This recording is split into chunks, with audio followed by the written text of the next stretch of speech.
Alors bonjour, Lydia Bourguignon, on est à Marais-sur-Tille et en 1989, on a créé un laboratoire d'analyse microbiologique des sols, donc un service pour les agriculteurs, les vignerons, le monde agricole pour essayer qu'ils comprennent mieux leur sol et qu'ils utilisent moins de produits de traitement et qu'on aille vers une agriculture en biologie. Claude Bourguignon, l'époux de Lydia.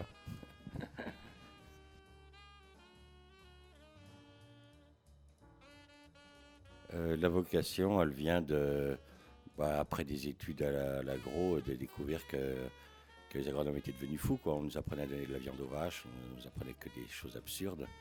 Donc l'idée, c'était de repartir au niveau du sol, puisque c'est de là que tout démarre. C'est au niveau de la vie du sol pour essayer de retrouver du bon sens dans l'agriculture qui manque sérieusement, quoi. Alors, on a créé aussi ce laboratoire parce qu'en fait, on s'est connus à l'Institut national de recherche agronomique. Claude était, comme il vient de l'expliquer, en microbiologie des sols. Et puis moi, j'étais dans une unité qui était la qualité des aliments de l'homme. Donc en fait, on était presque chacun à un bout de la chaîne.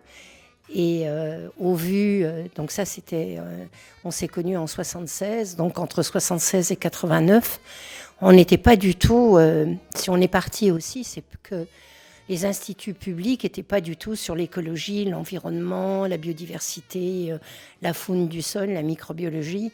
Et donc on a décidé de partir parce que c'était pas du tout dans les idées. Bon, maintenant, l'INRA...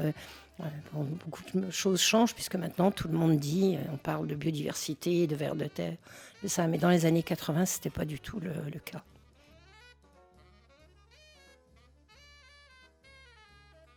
Il y a une vraie évolution et dans un sens c'est très bien. Nous, quand on a tiré la sonnette d'alarme en 89, on passait vraiment, on a eu tous les noms on va dire d'oiseaux et de côté 68 arts, enfin tout ce qu'on pouvait entendre sur l'agriculture biologique.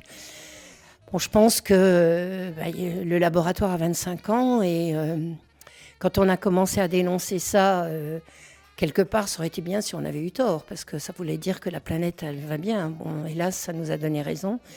Et je pense qu'il y a une telle pression aussi des consommateurs et puis de ce que l'on voit tous les jours, qu'effectivement, maintenant, même les instituts publics sont obligés de changer. Il y a une telle demande que ça commence à changer. Et c'est vrai que l'INRA, maintenant, fait plus de bio que tous les bio, quoi.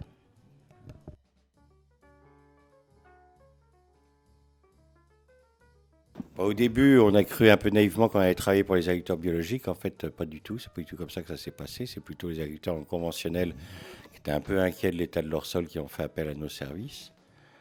Donc on a d'abord travaillé pour les agriculteurs, puis ensuite pour les viticulteurs, parce qu'en fait les viticulteurs, les viticulteurs pour qui nous travaillons, font un produit fini, la bouteille, et le client il commence à être exigeant. C'est-à-dire que les clients ils en ont assez d'avoir mal au crâne quand ils ont bu du vin, et d'avoir le lendemain matin la casquette, et ils commencent à comprendre que c'est les produits chimiques qu'on a mis sur la vigne et sur le vin qui leur donnent mal au crâne.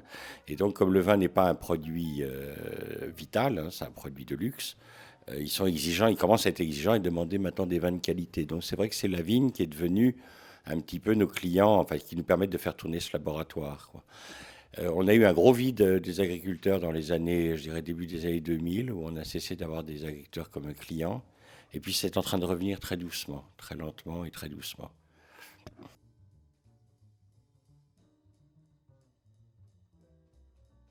Alors les perspectives nouvelles, c'est-à-dire que les villes, les conseils régionaux font appel à notre laboratoire, et c'est plus donc notre fils qui s'en occupe, pour, par exemple, quand il faut trouver des parcelles pour les jardins partagés, en fait, ils veulent connaître l'état du sol.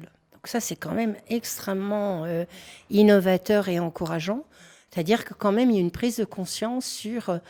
quand ils vont faire un lotissement, ils essayent de savoir où on peut mettre le jardin. Alors qu'avant, les architectes ou les gens qui préparaient ça, il n'y avait pas du tout de...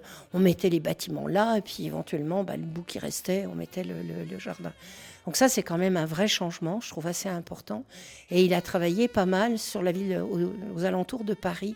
Donc on commence, les régions, les conseils régionaux, les maires, les villes sont en train de prendre en considération qu'il faut qu'il y ait une biodiversité.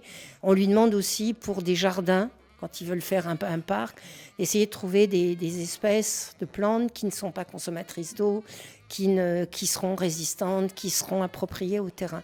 Donc ça, je trouve que c'est quand même vraiment une innovation par rapport à ce qu'il y avait quelques années.